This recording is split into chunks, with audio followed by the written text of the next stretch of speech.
Imagine you buy a lottery ticket, just a small private what if.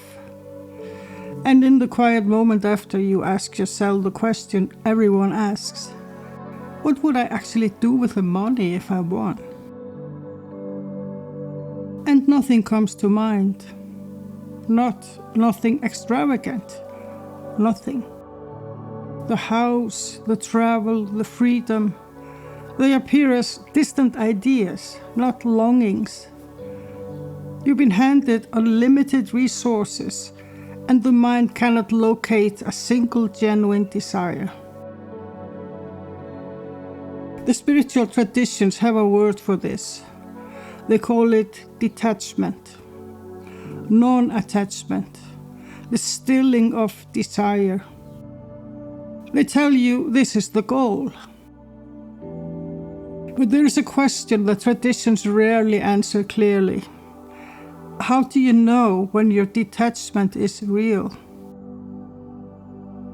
Arthur Schopenhauer spent his life mapping the force that drives wanting.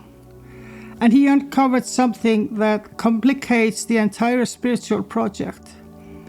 The same force that generates desire can also generate the illusion of having overcome it. He saw the trap, but he couldn't see the way out. 500 years before Schopenhauer, a German mystic named Meister Eckhart described exactly what Schopenhauer could not reach. And his answer is not what the spiritual marketplace is currently selling. Before we dive in, if this kind of content resonates with you, come find me at luminaryflow.com. There's a free gift waiting for you. You'll find the link in the top comment below. Now let's get back into it. Schopenhauer called it the will. Not willpower, not intention, a blind force that pushes every living thing toward the next thing. It pushes the plant toward light, the animal toward food. It drives you toward the next achievement, the next person, the next insight. It is blind. It has no destination. It only knows to push forward. You know this force without having named it. The restlessness when you finish something or acquire something and immediately start thinking about the next thing. That way satisfaction never quite holds. That faint deflation when you get what you wanted and realize it didn't change anything. Schopenhauer's core insight was: happiness is not a positive state. It is the temporary absence of wanting, and the wanting always returns. That's the engine that runs your life, and it runs whether you notice it or not. You cannot decide to stop wanting. This sounds obvious. But the spiritual traditions have spent millennia teaching exactly that. Detach, renounce, still the desire. As if you could just stop it. As if wanting were a faucet you could just turn off. Schopenhauer saw the fatal flaw. The decision to stop wanting is itself a want. It is the will reconfiguring itself, wanting not to want. The engine running in reverse. You cannot think your way out of thinking. You cannot want your way out of wanting. The knife cannot cut itself. This produces a problem that every serious practitioner eventually encounters. You absorb the language of non-attachment. You read the texts. You learn what a detached person is supposed to look like. And at a certain point, through practice, through repetition, through sheer spiritual discipline, something does quiet. The old pulls lose their charge. The restlessness fades. And you cannot tell whether you have genuinely overcome the constant wanting or simply gotten so good at suppressing it that you convinced yourself it's gone. The silence feels the same either way. The person who has genuinely moved past something and the person who hasn't quite gotten there yet, but is practicing the lifestyle, from the outside they appear identical. And from the inside they can feel identical too. And Schopenhauer, with his characteristic honesty, had no resolution to offer. He saw the problem clearly, that renunciation cannot be an act of will, that the engine cannot turn itself off. But his philosophy stops there. It can describe the trap with remarkable precision. It just cannot tell you how to leave it. For that, we have to go back further. Schopenhauer was not the first to see this. The older traditions knew the trap of premature renunciation.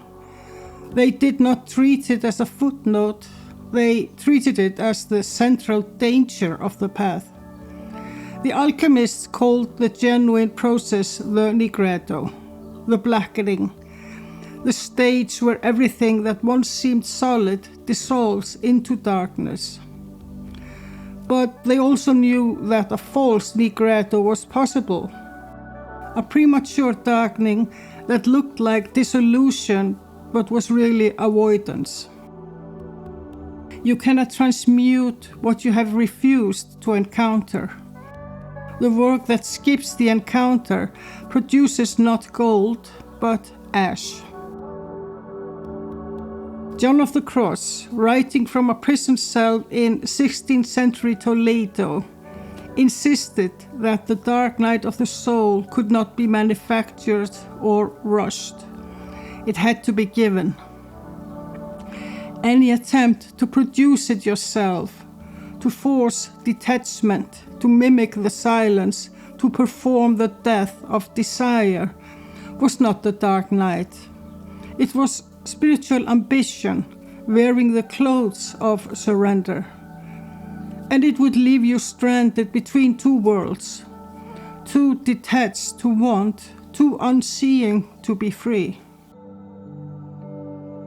The Gnostics described the demiurge, the blind creator God who builds the material world without knowing what it's for. He's not evil, he's blind.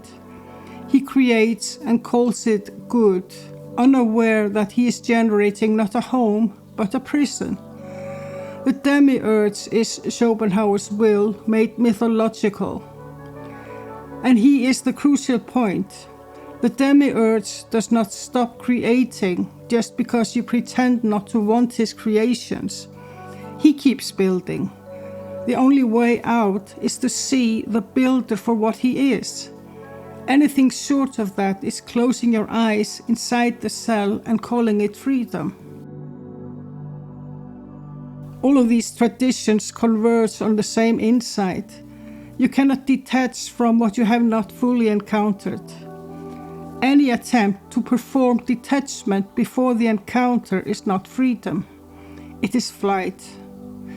And the one who flees takes the engine with them, underground, invisible, and more dangerous for being denied. But naming the trap is not the same as escaping it. For that, we need to look at someone who had actually been there. Meister Eckhart was a Dominion friar in the 13th century Germany. He preached in the vernacular, ordinary German, not Latin, to ordinary people, in an era when the church did not encourage direct access to contemplative teaching. Eckhart's central concept was Gelassenheit, loosely translated as letting go or abandonment. Not a thing you do, but a thing that happens when you stop doing. A surrender that is not an act of will, because the will has already been recognized as part of the problem. Schopenhauer said there is a problem with stopping the wanting and renouncing. The moment you try to stop wanting, you're wanting something. You're wanting to not want. The engine doesn't stop, it just finds different fuel. Eckhart's answer was not to fight the wanting or push it away. Let it be what it is. And in that letting be, discover what Eckhart called the ground of the soul, the place where the divine dwells, untouched by the wanting, untouched by the restlessness. This cannot be forced, because whatever you use to force it is itself part of the wanting. Eckhart's most radical sermon puts it in this way. The highest work of the soul is to let God work, not to work toward God, not to strive for union, to let.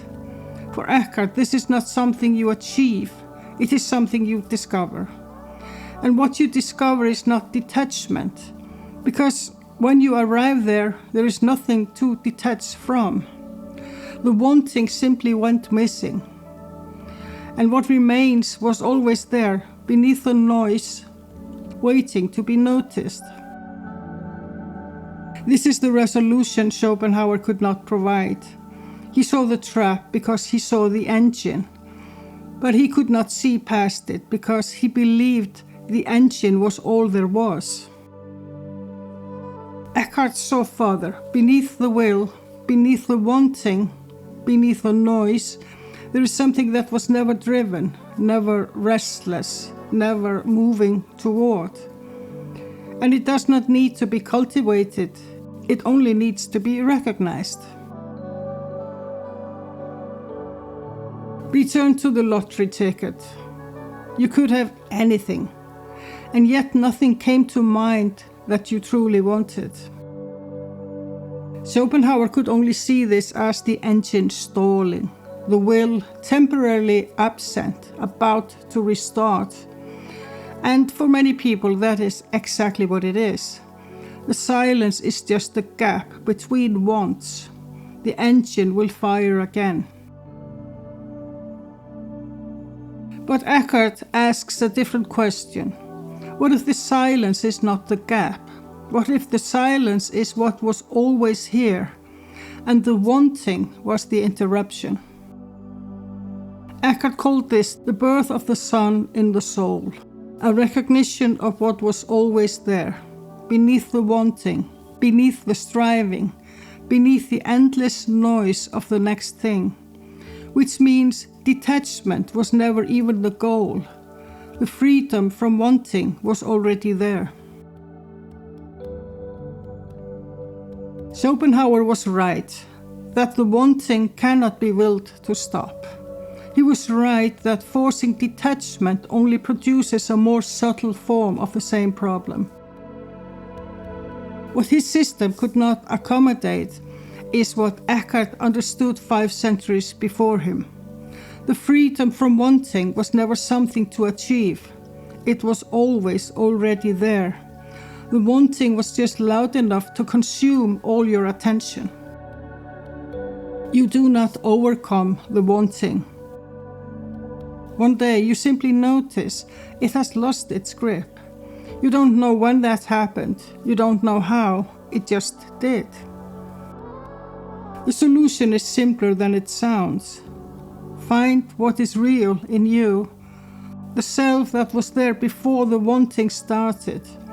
When that comes into focus, the constant wanting doesn't need to be defeated or suppressed. It simply loses its urgency. You stop filling online baskets at midnight with things you don't need. You stop daydreaming about a life that never felt genuinely yours. You start going after what you actually want, and you notice there is far less of it than you thought. Not because you renounced anything, but because when you allow yourself what is real, the rest quietly drops away. If this resonated with you, come find me at luminaryflow.com.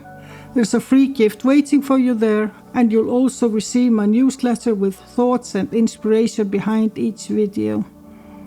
You'll find the link in the top comment below.